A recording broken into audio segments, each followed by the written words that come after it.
नमस्कार दोस्तों, स्वागत है आप सभी का आपके अपने इस YouTube चैनल मोबाइल पर स्कूल में। दोस्तों, आज के इस वीडियो में हम बात करेंगे क्लास 10th हिंदी की, यानी आपका कक्षा 10 हिंदी के अंतर्गत जो पद्यांश आता है। यानी दोस्तों, आपने इससे पहले पढ़ा है गद्यांश के बारे में, तो इस वीडियो में हम बात करेंगे पद्यांश की, यानी जो पद्य आते हैं, ठीक है। और उसमें आपको क्या करना होता है, देखिए यहां पर क्वेश्चन आपका आता है इस प्रकार से, जो पैसेज दिया रहता है और वहां पर कहा जाता है कि संदर्भ सहित व्याख्या कीजिए, ठीक है। यानी संदर्भ लिखना है, उसका प्रसंग करना है और उसके बाद उसकी व्याख्या करना है। तो दोस्तों, आज के इस वीडियो में मैं आपको इसका जो है कंप्लीट करके बताने वाला हूं। काफी ज्यादा इंपॉर्टेंट है ये आपका जो पद्यांश दिया गया है, यानी जो आपका ये पैसेज है बहुत ही ज्यादा महत्वपूर्ण है। तो इसको आपको कैसे करना है मैं आपको बताता हूं। और संदर्भ, हाँ संदर्भ मेन होता है और कैसे लिखना होता है, क्योंकि 5 से 6 नंबर के लिए आता है और आपके 5 से 6 नंबर एक भी वहां पर कटना नहीं चाहिए अगर आप बोर्ड एग्जाम में टारगेट 95+ लेकर चल रहे हैं। तो आज की इस वीडियो में आपको बिल्कुल परफेक्ट तरीके से बताने वाला हूं। अगर आपने इस तरीके को फॉलो किया तो समझ लीजिए आपका बोर्ड एग्जाम में जितने अंक का ये आएगा पूरा नंबर आपको मिलने वाला है। तो चलिए शुरू करते हैं। और हाँ, वीडियो पसंद आए तो यार लाइक कर दिया करिए और चैनल पर ना तो सब्सक्राइब भी कर लिया करिए, क्योंकि यहां पर आपको डेली इसी प्रकार के इंपॉर्टेंट वीडियो मिलते हैं। तो चलिए शुरू करते हैं। सबसे पहले देखिए, ध्यान देना है, जैसे आपका ये आ गया एक पैसेज, तो आपकी बोर्ड एग्जाम में जब आएगा तो ऐसा आपका एक रहेगा और अथवा में एक नीचे और रहता है। तो आपको दो में से एक ही करना है, यानी कि आप पहला वाला कर सकते हैं या आप दूसरा वाला कर सकते हैं। जैसे हमें पहला वाला करना है तो हम यहां पर सबसे पहले आप ये करिएगा, जैसे आपका आ गया तो उसको पहले दोनों को पढ़िए और जो आपको आसान लगे कि हाँ मैं इस चैप्टर को पहचान गया, मतलब ये चैप्टर इस वाले अध्याय से इसके लेखक ये हैं, आप जब पहचान जाए तब आप उसको करना स्टार्ट करिए। जैसे हम इसको पढ़ते हैं, उधव मोहि ब्रज विसरत नाही, वृंदावन गोकुल वन उपवन, सघन कुंज की छाही, प्रात समय माता जसुमती, अरुनंद देख सुख पावत, माखन रोटी दह सजायो, अति हित साथ खवावत। ठीक है, गोपी ग्वाल बाल संग खेलत, सब दिन हंसत सिरात। ठीक है, तो यहां पर आपका जो ये एक पद्य है, तो ये जो पद्य है आपका, इसे हमने पहचाना कि जो पद है, ठीक है, सूरदास के जो पद है तो यहां से लिया गया है, यानी आपका जो हिंदी में हिंदी खंड के अंतर्गत आपका सूरदास का पद, ठीक है, तो यहां से लिया गया। तो आप समझ गए कि ये जो इसके लेखक कवि हैं वह कौन है, सूरदास जी हैं, वह महाकवि सूरदास जी हैं और ये आपका लिया गया है पद से। ठीक है, तो हमने ये पहचाना तो हम इसको करना जो है स्टार्ट कर देंगे। अब इसको हमें करना है तो सबसे पहले देखिए आपको संदर्भ लिखना। अब संदर्भ को देखिए क्या करना है, यहां पर आपको हेडिंग डालना है संदर्भ, और इसके बाद आपको ब्लैक पेन से देखिए हेडिंग डालना है, ये ध्यान रहे, ब्लैक पेन और आपको ब्लू पेन, दो पेन का यूज करना है। इसके अलावा आपको कलर पेन बिल्कुल भी बोर्ड एग्जाम में यूज नहीं करना, ये ध्यान रहे। तो संदर्भ हमने डाला, उसके नीचे इसी प्रकार से सेम आपको अंडरलाइन कर देना है।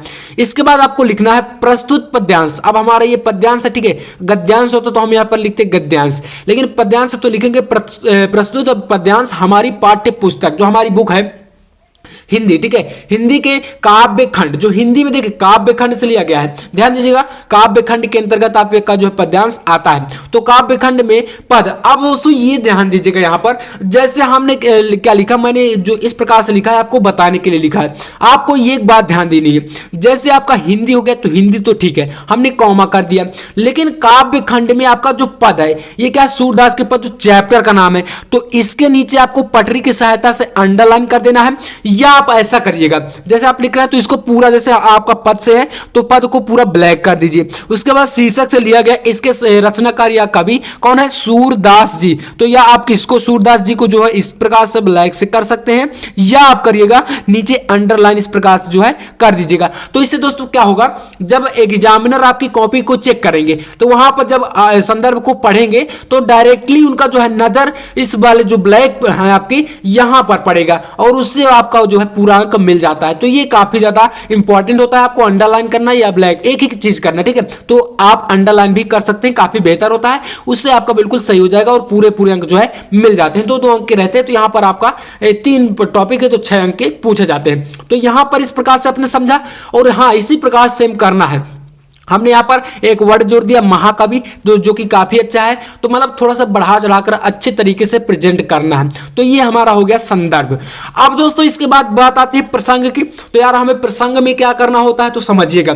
जो आपका प्रसंग होता है, प्रसंग में मतलब ये होता है कि जो आपका ये पूरा एक पैसेज है, इसमें कहा क्या गया है, किससे क्या बातें हो रही हैं, ये प्रसंग होता है। जैसे इसमें कहा गया कि उद्धव मोहि ब्रज बिसरत नाही, तो यहां पर उद्धव से भगवान श्री कृष्ण जी बोल रहे हैं। क्या बोल रहे हैं कि मुझे जो है ब्रज की याद बहुत आ रही है, मुझे जो है ब्रज मतलब भूल नहीं रहा है, इसके बारे में बताया गया है। तो प्रसंग में यही मतलब मेन लाइन आपका यही है। इसके बाद यहां पर अपनी सारी कहानी को वो सुना रहे थे उद्धव से, ठीक है। मतलब यहां पर उद्धव से ये कहा था कि मुझे भूल नहीं रहा है, और जो भी मतलब किन कारणों से नहीं भूल रहा है, वो सारी कहानी यहां पर बताई गई है। तो प्रसंग में देखिए आपको क्या करना है। प्रसंग में आपको लिखना है कि भगवान श्री कृष्ण जी बोल रहे थे, तो क्या करेंगे कि जब मतलब कि वो भगवान यहां पर लिख सकते हैं आप कि श्री कृष्ण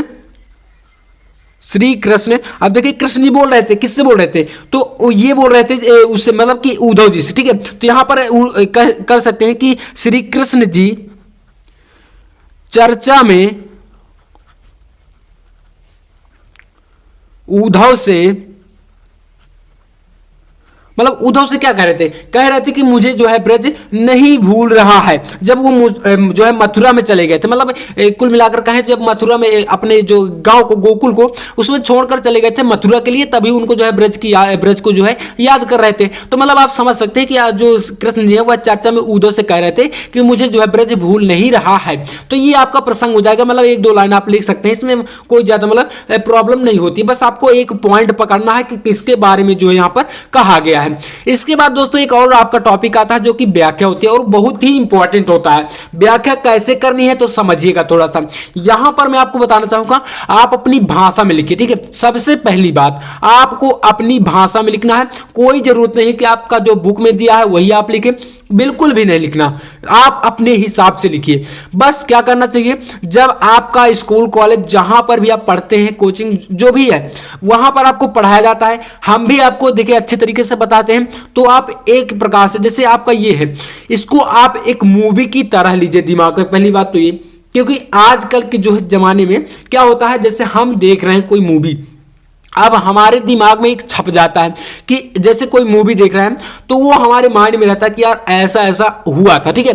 तो इसी प्रकार से आप सोचिए कि जो आप इसको पढ़ रहे हैं तो अपने माइंड में लीजिए कि भगवान श्री कृष्ण जी उद्धव से कहा था कि ऐसा ऐसा मतलब बताया था उन्होंने, तो आप अपने माइंड में लीजिए। बस याददाश्त आपकी जब मजबूत हो जाएगी, ये जरूर नहीं कि इसके लाइन के आगे क्या आया था या इस लाइन के आगे क्या आया था, ये आप बिल्कुल भूल जाइए। पहली बात तो आपको अगर अच्छे अंक चाहिए तो अब आपने ये ध्यान दिया कि हमने मूवी की तरह लिया, तो आप करेंगे क्या, उद्धव मोहि ब्रज बिसरत नहीं, तो यहां पर क्या हो गया, हे उद्धव मुझे ब्रज की बहुत याद आ रही है। सिंपल सा ये पहली लाइन हो गई। उसके बाद है मुझे वृंदावन गोकुल के वन वाटिकाएं घने कुंजों की छाया सभी के मतलब सुख सता रहे हैं। जैसे सेकंड लाइन है आपका कि वृंदावन गोकुल वन उपवन सघन कुंज की छाही, तो वृंदावन जो है भगवान श्री कृष्ण बोल रहे थे कि मुझे वृंदावन गोकुल वन वाटिकाएं, ठीक है, वन उपवन वन वाटिकाएं सघन मतलब घने कुंज की छाही, घने जो कुंजों की छाया थे, मतलब कुंज एक प्रकार से वृक्ष है, ठीक है,